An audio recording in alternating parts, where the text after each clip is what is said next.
Welcome to Warped Zone, a podcast on sci-fi, philosophy, religion, politics, gaming, geese, and anything else taboo. Taboo. I see what you did there. Yeah, you like Goose. that? Yeah, geese. Yeah. Untitled Goose game. Yeah.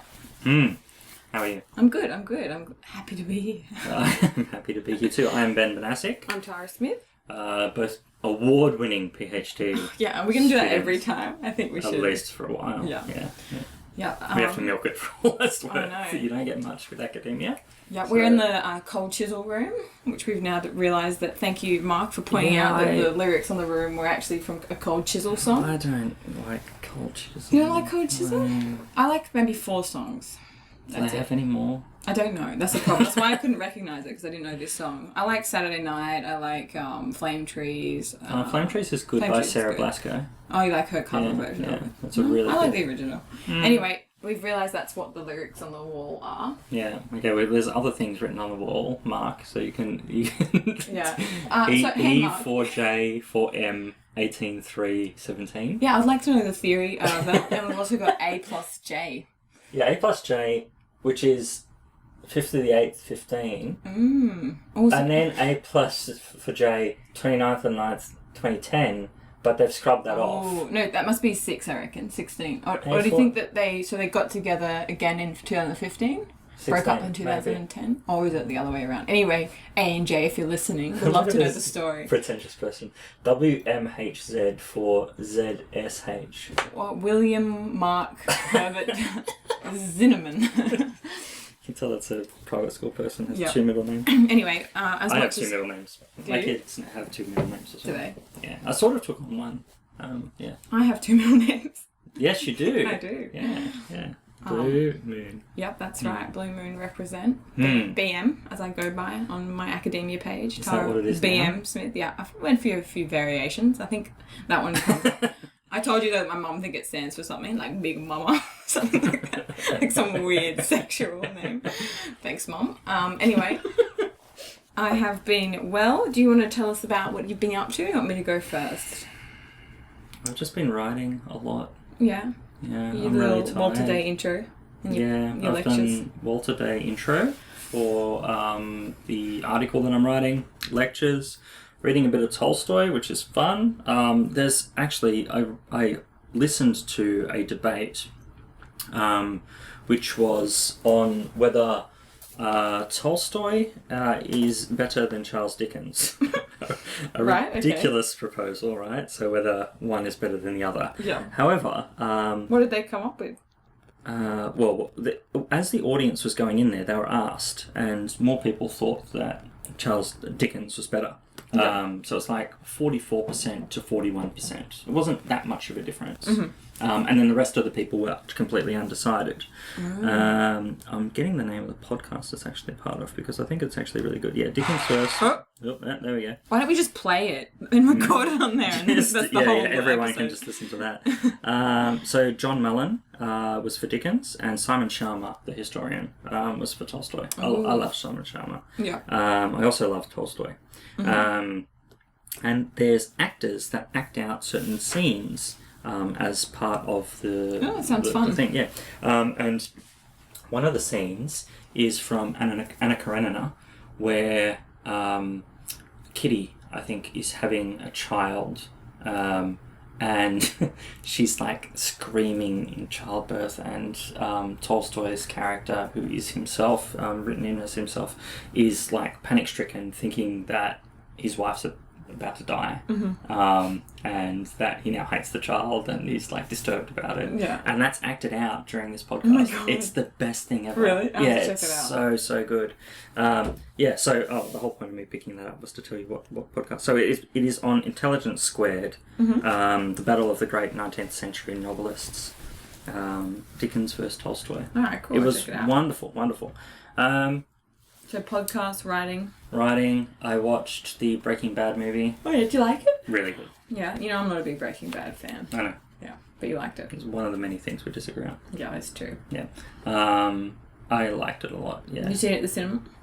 No, you can't. It's just a... Oh, it's a Netflix thing. Netflix thing, yeah. And we also went to the movies. Took us Ira and Jack to the movies. What'd you see? Paw Patrol. It's 45 minutes. Nice. It's school holidays, isn't it? Brilliant cinema there. Yeah. I didn't realise. Yeah. Story arc was interesting. Was it? Yeah. I like Paw Patrol because I like dogs. Dogs, so yeah. naturally. Yeah, I like the cats. Oh, really? But the cats are evil in Paw Patrol. Really? Typical. Yeah. Typical dog movie. I don't understand that. Yeah. Like why that is. And they had a woman racer that they were racing against called the Cheetah, dressed like a cheetah. But she was actually a cheetah. CHEATR. Was she a dog or a cat? No, she was a woman. Like a person. Yeah, a person. Dressed as a cat. Yeah, her whole thing, like get up was because they're Paw Patrol, like they're vigilantes, right? No. Aren't they like? Don't they put out fires and stuff? Yeah, there is a fireman in it. Okay. Yeah, I haven't watched it much. They're like pit crew of a racetrack. I don't. They drag racing. Yeah, they were like doing like laps and Furious, shit. Fast and the Furious kind of. Yeah, That's pretty funny. Yeah, it's a bit strange. Anyway, so I did that, but we had ice cream and popcorn, and that's always enjoyable. I eat my popcorn and ice cream weird. You eat them together? Mm-hmm. That's disgusting. So you put the popcorn on the ice cream and then eat it? No. So I eat the chocolate. Oh my god, do you pour it into the bucket like an animal and then get ice cream fingers? No, that's silly. So I came up with this when I was like 13 or something. So I went to the cinemas with my friends, and we had like one really big bucket of popcorn. It was back in the days when you can get the really massive buckets. Yeah, they no longer do those because they're small. And I had my ice cream, and I ate the chocolate off it, and they're like, "Oh, do you want any popcorn?" I'm like, "Yeah, but I don't want to put it on my lap." Like, I was quite fastidious even as a child. Yeah. So. What do you mean you would put it in your lap? Just scoop it out with your hands. Eat it out of your hand. No, because I was eating ice cream. Well, finish your ice cream first. I wanted a both for Jeez, language. Anyway, so I leant across and shoved my ice cream in the popcorn. Yuck! So there's like dribbly ice cream of your like slobbery mouth. No, because it sticks. It attaches anything that it attaches to. Yeah, and the ice cream's really hard, so it really works. So now Jodie does it as well, and Jack does it, and Isaiah was like, "No, I'm not doing it." Yeah, the only normal person in the family is like, "No, I'm done." Yeah, so ice cream and popcorn. That's how you should all eat it. It's amazing. Jeez. I don't know what else I've been doing. I don't know. Yeah, Playing Goose. I'm a bit disturbed by that story. Really? I don't know, just dipping it in the like communal bucket of popcorn. And just upturn your ice cream and eat it. But you know I eat communally. Like you've been over for dips and stuff. And we've got, like it's very normal for us. No, that's not. I don't mind like sharing germs. It's more like just dipping an ice cream up, turning it down. I'd worry it would like fall off. I don't know. I need to see it in action. As someone that doesn't eat ice creams anymore. We'll have to find a vegan place. There are some. If there's a vegan, so if a vegan chocolate top place, I will eat that ice cream with you and popcorn. All right. Let's do it. That's really it for me. Mm-hmm. Yeah. Oh, I transcribed one of my interviews, which was a Walter Day interview. Oh, yeah. Yeah, so I took a while, right? And then you found a program, right? Yeah, and then the program just doesn't pick up all of the words, so it takes a while. But now, Carol, for you that is listening, I can transcribe things like pretty well. That's good. So you still have heaps of mistakes, right? You have to fix that. Yeah, I still have to look through it, but it's a lot better. It's more methodical doing it this way. It's like 10 cents a minute I have to pay to do it. But then, the checking's actually quite easier for me to do. Oh, so you should have to pay for it? Yeah. But is somebody actually doing it? Right? No. It's a computer program. Yeah. Oh, and I've been ordering parts for my Supergun setup, which is a connection which will go to one of my screens to make a portable arcade machine on the go. So I can then take that kit everywhere and just play arcade games, like original arcade games, which is quite cool. And that's been my research last week. Nice. That's it. What have you been doing? I'm just looking back at the calendar. Tom's been working a lot, doing like lots of vet shifts last week. You did a market, didn't you? Yeah, but I will get to that. So I saw a Greek film. I went to the Greek Film Festival and saw a film called In This Land Nobody Knew How to Cry. It's set in the future. It's about a Greek village on an island that decide they're not going to have money anymore, that they're going to be self-sufficient. Yeah, it's pretty cool. That's real life for Greece. Yeah, well, because it was it's a response, obviously, to the Greece has no money. Financial thing. Yeah, but it's bartered and traded, and it's like a really idyllic kind of like utopic place where all the kids like don't have any rules. They just paint on buildings and like really kind of like it was sweet, but it wasn't. the acting and the dialogue was a bit off. Like, you know how things, I don't know, it was hard to explain, but you know, especially at film festivals, they're a bit more like independent. Yeah. I just felt like a lot of the production was kind of a bit down, but the concept was interesting. Like just having everybody, you know, bartering. There's just one shop where they bring in supplies and they have special water that has these special minerals that they give away and in kind of in exchange for goods. So it's kind of so that's become their currency. Yeah. Right. For outside, but internally they'll swap things for like, you come fix my car, or they don't really have cars, but you come fix something and I'll give you some eggs and that kind of thing. So it's swapped around. So it's kind of a cool, really cool concept, and the island was beautiful. I don't know if it's a real Greek. I mean, it must be a Greek island somewhere in Greece because where they shot it. But it was beautiful. It's called Amanaki. Okay. But I looked it up and I couldn't find any mention of it as being a real island. But Amanaki? I think so. Yeah. Inaki like means small. Yeah, but it was so pretty. It makes me really want to go to Greece. So I really like that. I saw that with Chi, and then I went to a housewarming on Saturday, which was alright. And then I had markets with my friend Ellie. We did a penny marathon market. We raised $650, which is pretty awesome.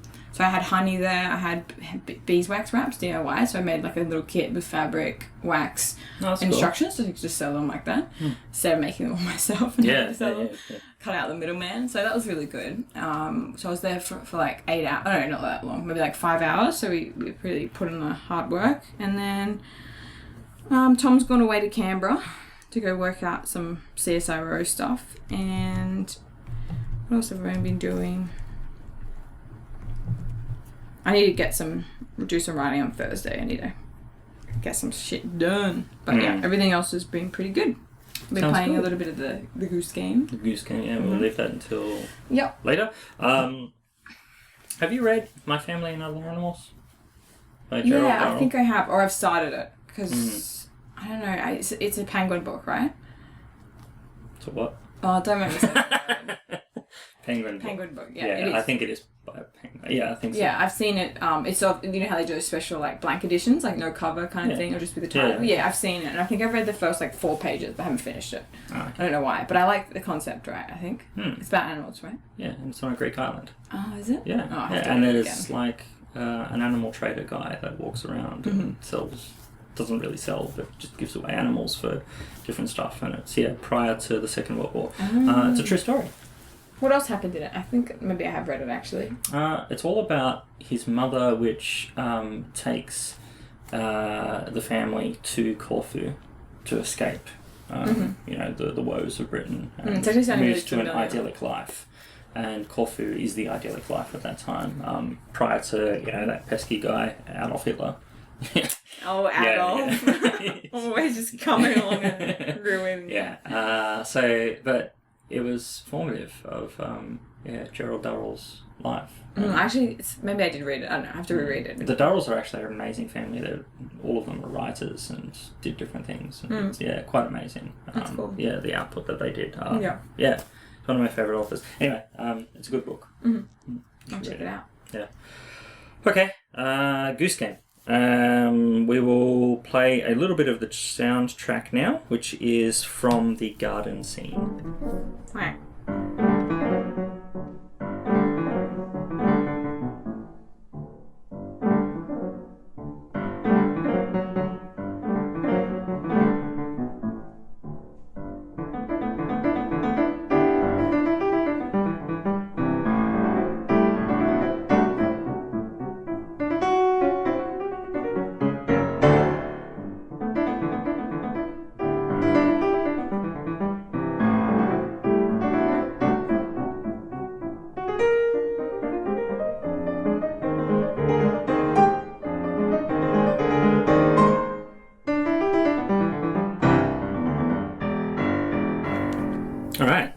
So that was the soundtrack, the section which is part of the garden scene, and I'll give a little bit of an intro. Do it. Untitled Goose Game is a game that's been developed by a company called House. It's a Melbourne-based company, and the developers are Michael McAster, Jacob Strasser, Stuart Gillespie-Cook, Nico Disseldorp, and they're all from Melbourne. That's cool. Co-funded by Film Victoria. Side note, Victoria is home to at least a third of Australia's video game developers because of the money that the government gives, such as Film Victoria and the Victorian government directly, to game development. Yeah. Which That's is cool. pretty interesting. So Film Victoria actually funded the first section of the game, so the first third. Then the company wanted to extend on the game, didn't want to just have a small app. So they found the publisher Panic, who funded the remainder. They then released it, and it's gone gangbusters ever since. Absolute worldwide success and acclaim. Outsold the newest Zelda game for a week, which is crazy. Because on the Switch too, right? Yeah, it's on the Switch, PC, and Mac. There is potential plans to bring it to Xbox and PS, but there is restrictions in doing that for all of the different consoles. So yeah, they're going to have to... Was this their first game? This is their second game. So the first game is Push Me, Pull You. It's developed in 2016. It's a two-player game where you battle against each other, and what you need to do is similar to that game that we played at Mark's house. With the sword. swords. Yeah, What's that one called? I don't know. Anyway, so it's a game which is not cooperative, but what you have is a two-ended animal, sort of like cat dog. You know what cat dog is? Yeah. So it's got Alone like in the world with little cat dog. Yeah.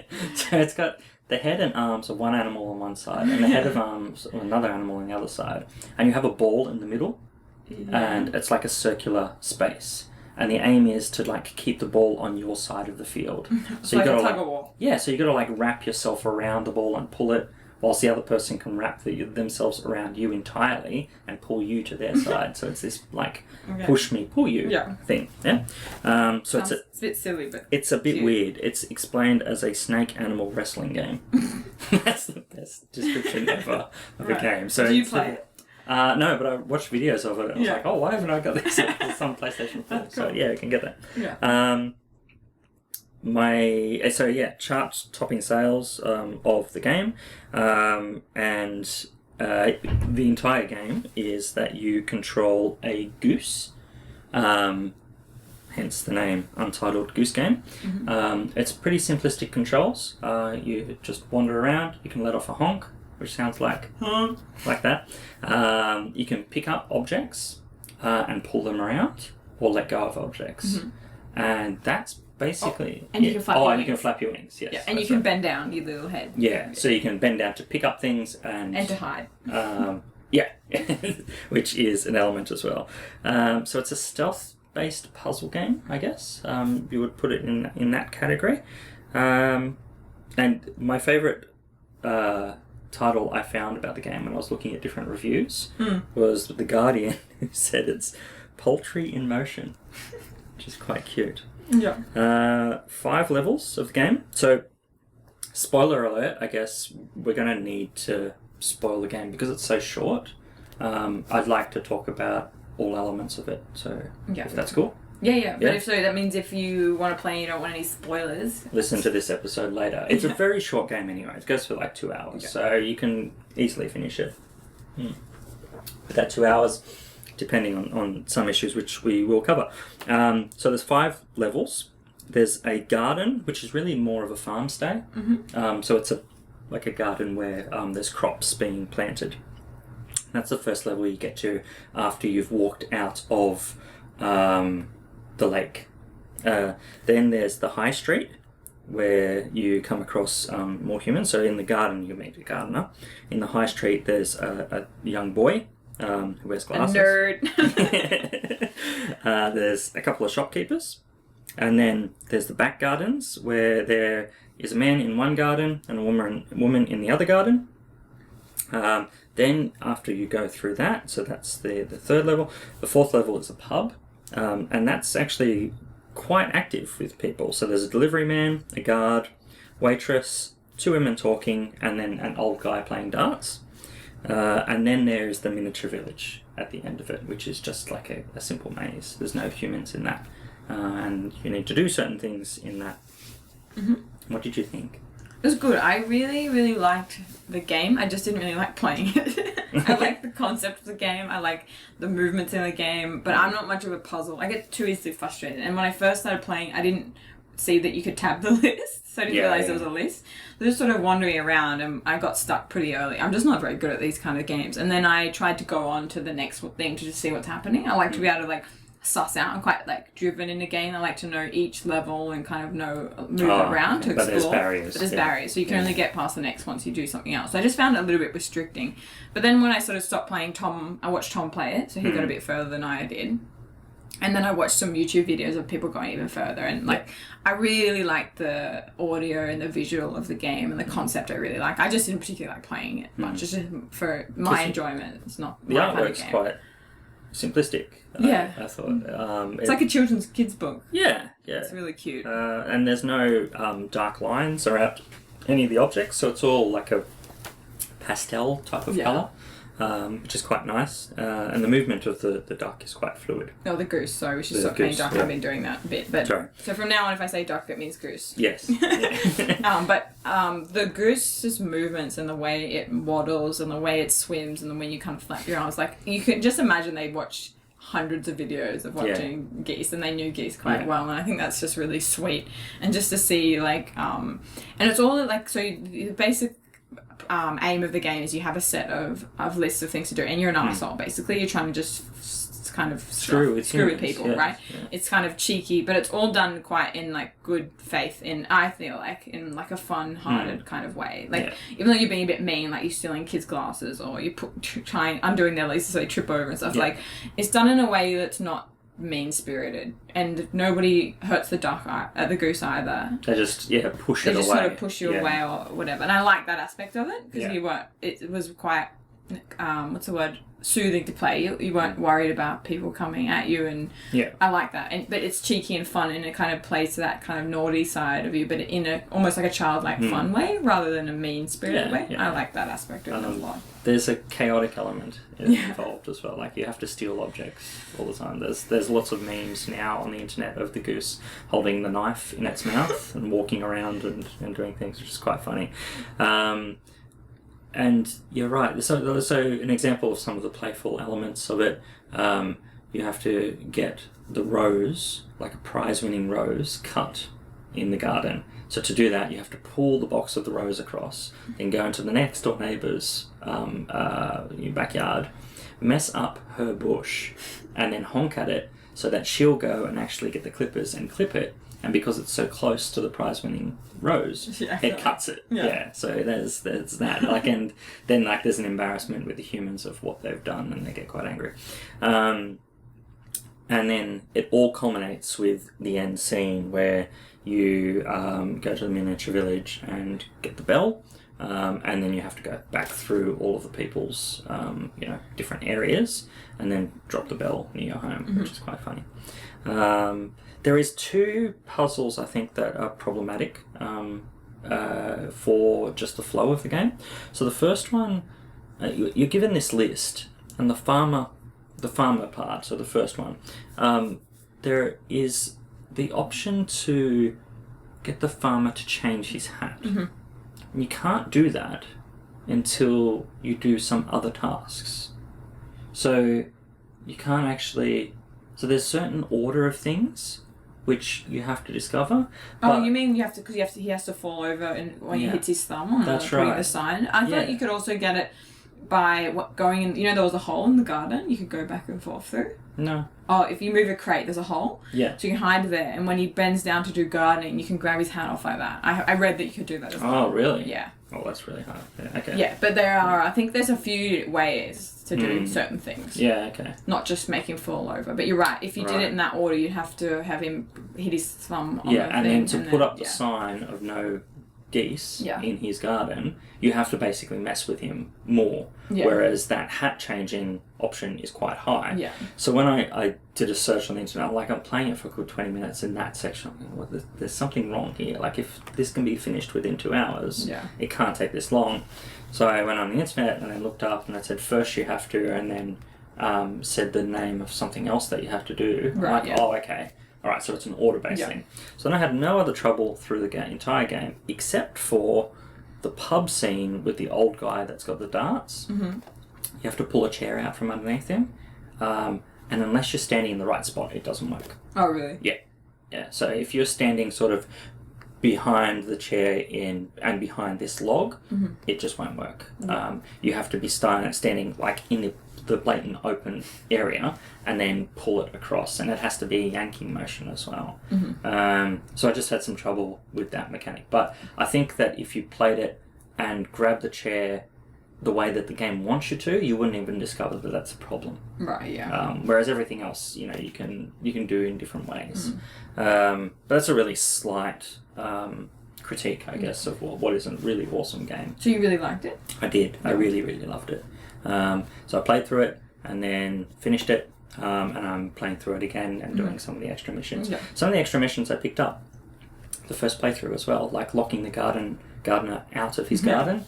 I did that straight away, which is kind of cool. And then when it scrubbed it out, the list pops up, and it crossed off the secret list, and I was like, "Oh, that's amazing! There must be all these secret options as well." Yeah, that's cool. I liked the soundtrack, and the geese's movement is pretty cool. Yeah, it's sweet.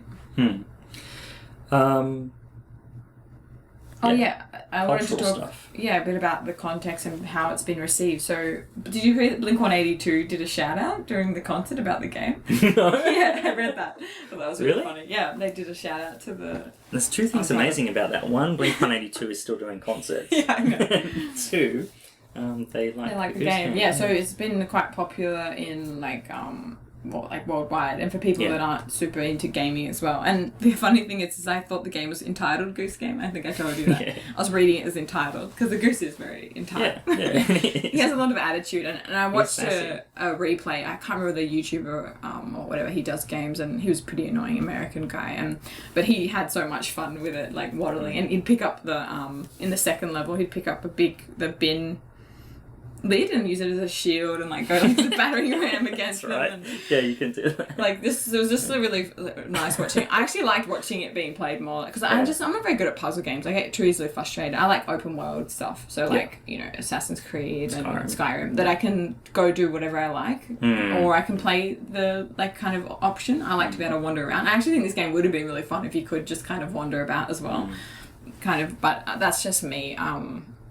The other funny thing was Peter gave it an award, so it won an award. So Peter As in PETA. PETA, which is amazing because I normally don't like anything anybody does ever. Yeah. So for them to give them an award, it's really... And what they liked about it is it's giving the goose some agency and treating it like a person almost, with character and attitude. And geese in real life have those things. Yeah. They're very intelligent and they're arseholes. They will come at you, they will flap their wings at you, they'll honk at you, they're very tough birds. So I thought that was really cool. And I think it's a good point. I think this game does really give a anthropomorphic or a kind of view of what it's of a goose being an individual in a way, and with the personality. It would be hard to go eat foie gras or something the same day you play this. I think, you don't think so? Well, yeah, I guess so. Because some people have hypothesized that it's about a goose that's escaped from the factory or something. Oh, really? Yeah. Oh, that's pretty funny. And someone said also they could do a game about Canadian geese. So they get their feathers, I think, removed for jackets. Something about that as well. So doing another game where they're kind of pinpointing that. So it's them just being creative with it. I don't know. I don't think the game House intended the goose to be. Well, House created it as a joke. So they were talking about... The story is that the four of them have got shared groups of friends, and they came together to create Push Me, Pull You. And then after that, they were talking about what their second game could be, and one of them just shared a picture of a goose, just as a joke. Said, why don't we just do this? And then it grew from that. Just that joke, weird idea of imagine a goose, and it's just gone like wildfire. It's funny that it's the third game that we've really reviewed. But Ellison was really the story in the game. So the second standalone game we've reviewed, and both of them have been independent games. Both were unexpected whether they were going to be successful or not. You know, Flow was really good, but no one would have thought that Journey for that game company would have got the standout success and won Game of the Year as well. Yeah, and I think they're all quite simplistic in a way that's not simplistic, but that they're focused on the audio, the visual, and really just experiential experience of the game. That's right, yeah. So without simplistic, fun gameplay, games are not worth playing. You don't need... This is what I don't understand about Microsoft as a company and the development of Xbox, because they go the other way. Originally, the Xbox 360, the marketplace was full of independent games, and they were all quite fun to play.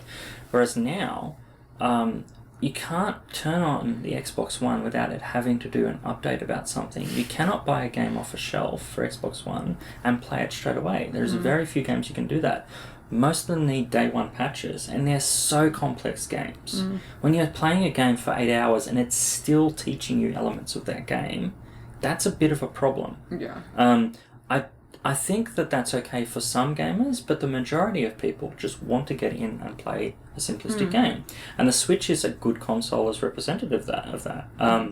I found myself playing this game, and I was on the lounge both with Isaiah and Jack at separate times, and we played the Goose game together. And I gave the actual console to my 4-year-old child, and he walked around and was honking and enjoyed that element of it. Yeah. Jack liked how the goose is an arsehole. You know, he's a 9-year-old. He's into that sort of thing. You know. And they're also all those 3 games we've looked at. I think are also targeted towards children, or children can play it. Maybe not targeted, but children can play Goose Game. Children could still play Journey, like young people, and because it's simplistic in that way, and I think that's good as well. But for adults, I mean, like it could be both. Yeah. Because it's that playful, childlike element. Yeah, absolutely. But I know what you're saying, but I think some games that are complicated are still really enjoyable, like Skyrim or... Skyrim's not even that complicated. But but you know, there's a lot of things going on. There is, yeah. It's it's a big thing. Yeah. I'm more talking about elements, games like, you know, the new Tom Clancy games, where like it's just... I like, Tom really likes Red Dead Redemption, or whatever it is. Yeah, that's using the same element sort of as Assassin's Creed. Yeah. So that's, again, pretty easy to get a hold of. So what games do you mean by complicated then? Well, there's a lot of first-person shooters that require you to delve into them for quite an extensive period of time. See, I never play shooting games. Yeah, see, I don't like those kind of games either. No, and they're hard. They're a hard, cell to get to. Doom used to be simplistic. Walk around and shoot things. Yeah. All right. If it moves, it's going to try and kill you. Shoot it. And the barrels, you can blow that up, and sometimes cool stuff comes out. Pretty easy concept, yeah. And then you've got like puzzle-like games like Portal, easy concept as well. Shoot Portal on one wall, the Portal on the other wall, and you can jump through A and you come through B. So that's pretty simple. When you mix those two elements and then mix for role-playing game elements to it, these developers are thinking, I think, that you need to have more and more complex games. And you have these teams of 80 to 200 people working on a single game under the direction of one or two people. So fundamentally what happens then is that each of those individuals are just following orders based upon small teams of what they're implementing. Whereas in a game like this, developed by House, you've only got 4 people. So you can easily, the 4 of you, come together and decide to do different things. Those teams become more fluid. And Genova Chen has talked about this from that game company, that he likes his small team. He doesn't want it to grow bigger. He wants that fluidity so that he can then create just a fun experience. So you're not midway down the road and think, oh shit, this game is actually not fun to play. But we've got Ubisoft and we've got an end release date and we've got a film tie-in or, some other IP. It has to be out by Christmas. And we just have to do it. And those larger companies, they're battling against these small companies, and the smaller companies generally. So there's a lot of small games released by small companies. Not all of them are good. Yeah. But I think that the bad ones you never hear about. That's right. So small. Yeah, and there's so many of them on the marketplace as well that people just ignore. But I think that there are elements of these smaller companies where they can achieve better results. Yeah. And this is one of the highlights. So because they're doing it with less. And what I read too is interesting that there's a lot of that the funding's actually been cut. I think the government used to give a bit of funding towards gaming. I read an article where they actually cut quite a bit of the funding for gaming. So people are moving. There's quite a few bigger gaming houses that all have shut down now. So now a lot of the games in Australia are really like they're indie and they're small and they're like house. They're not. Yeah, well, that was used to be federal government that was giving money to larger development houses, which was not sustainable. Like, that's just funding large corporations. Whereas I think what Film Victoria do in funding independent films and then funding independent video game houses and hopefully seeding them so that they can achieve better results. Yeah. Not funding the entire game is the right thing to do. Yeah, that makes sense. Because then someone can go away, be creative for a period of time, and if it works, great. If it doesn't work, well, that's a shame. Yeah. And this is one of the highlights of how that funding actually works really well. Yeah. It's well thought out and, very successful. What were some of your favourite puzzles in the game? I loved how when I saw on the list of the high street of Get the Goose on TV, I was like, oh, what do I have to do here? And that whole thing of sneaking into the shop and then flicking the switch and then seeing all of the TVs and the goose waddling around, I actually laughed out loud. Like, it was so funny. I really liked that. I liked how there was the option to take something off the high street. High street's my favourite part. The option to take an object off someone and get them to buy it themselves. That's really funny. So I made the young boy buy his plane. Yeah. Yeah. I like that one too. Yeah. I'm trying to think what else I liked. I like the radio because you could dunk it in the water and break it. I like just generally knocking stuff over, like going into the corner and then like knocking everything around you over, and so it's all like topples on the ground, and then watching the guy have to pick them back up. And I like it when you'd have to do like a picnic thing. Yeah. And then you're like, okay, so the farmer's going to try and go and get the stuff. So then you have to do that. You have to just fuck stuff up. You just knock as much stuff over, run around with it. You can see the farmer, like, because there's a little bubble that pops up above their heads, what they're wanting, and it's just like is one thing, then another thing, and then another. The other thing too, when you get the plane, they have to buy the plane. The shopkeeper, she's a bitch. Hate the shopkeeper with the broom always like coming at you. But what was funny is that then you could see them arguing about it, about having to buy it back. I just thought that was pretty funny. Yeah, that was very funny. I liked the second level too, but as I said, I was watching most of them. I didn't watch much further than that. But no, I thought it was a good game. Yeah. Do you have anything else you want to say about it? There has been a movement by the community. So this is now a meme. So we've gone into like meme world of this goose, and there's t-shirts being printed about it, and it's like what is it? It's the saying, mess with the honk and you get the bonk, and that's the goose like holding a baseball bat. Which is quite funny. I think that the community has really embraced this, and there's calls now for the goose to be involved in Smash Brothers and what those attacks would look like. Multiplayer elements to it. Yeah. Due to the success of it, so there's no estimate of downloads yet, and Nintendo don't generally release that. They're guessing it's about 100,000 copies sold. Wow, that's awesome. Which is really big for an independent game, and and that's only for Switch and PC and Mac. Yeah. If it got released for PS4 and Xbox, it'd be huge as well. They must be so stoked. Yeah, they would be. And one of the guys said that now they can just make games forever, for as long as they want to. And what that development studio does in future would be great to see, especially if they stay true to their art style. Take the advice of someone like Genova Chen and keep the studio small and create good games. The creator of Mario once said that a late game is only late once, but a bad game is bad forever. Yeah. Really take that advice to heart. Because I think that when studios have one success under their belt, there is a risk where they'll just try and rush out stuff later. I would be happy to wait 3 or 4 years for a good game rather than get something rushed out in the next 6 months. You think they might ride the wave of the kind of success and think that they have to do something? There's really 2 ways to go, really, Yeah. with success of game companies, and I've seen it happen many times. There's not that many that game companies around in the world, and I would love for House, as someone who's part of the video game scene, I guess, in Australia, I would love for House actually to be like that. So, do you think it adds any sympathy towards geese as animals? Or not really? On the yeah, I think it does. Yeah. It does. But whether people stop eating duck, I don't think so. Geese? Do you even eat geese? I eat duck. But do you eat geese? Goose? No. Goose? No, not really. No. But there's a goose eggs. We were driving home, and there's a sign that said goose eggs. And I'm like, oh, we should get some goose eggs. Imagine how big they'd be. And Jody's like, no, I don't want to eat those. I'm like, no, we eat chicken eggs, and this is from a farm. Yeah. This is probably better. Yeah? Like on the scheme of things. I don't know. Well, you either got battery hens. Or better than battery hens, but... Yeah.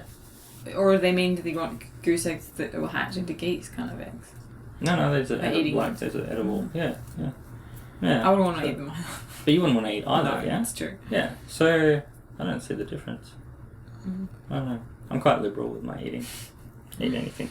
Anyway, I like the game. Yeah, me too. What? Well, so maybe we should rate it out of knives. Or honks. Or honks. Okay, honky knives. Honky knives. How many honky knives would you like? I give it 8 out of 10 honky knives. 8 out of 10. Even though I didn't really like playing it, I love the concept. I love the game. It just wasn't my kind of game. But I mean, I didn't enjoy the concept of the game. That's cool. I like puzzle games. Yeah. So this is. So you're good at those kind of games. I'm just really not. I'm really bad at them. Yes. There is games for everyone. So I like that. The one failing point out of the game is that element of the puzzle with the guy with the stool. You like the orders. Oh yeah, the stool. So the order I can accept. Yeah. That was like my stuff up as to why I couldn't get past that, because that's a puzzle. But the actual problem of being in the right spot to pull that chair out, that's an issue. Yeah. So because of that, 9.5 out of 10 honky knives. That's good praises though. I liked it. I really liked it. Yeah. And I hope for maybe we can review it in a year or so whenever they do their next game. Yeah, it'd be cool. Yeah. Yeah, or a multiplayer thing. I saw a multiplayer picture of the goose and his friends, and it was all these other ducks with other knives. That would be awesome. Yeah. Like a big so gang cool. of them waddling up. So good. It'd be so funny. Alright, so closing off, enjoy the intro music to Untitled Goose Game. Yep, and next week we're going to be doing a short story by Walter Miller called You Triflin' Skunk, which is a pretty interesting short story. So hopefully Ben likes it. I'm sure you'll have something to say about sexism. I don't dislike every book. I think you will see. Really? Am I going to dislike it? Maybe. We'll have to wait and see. Alright. Alright. Au revoir. Bye.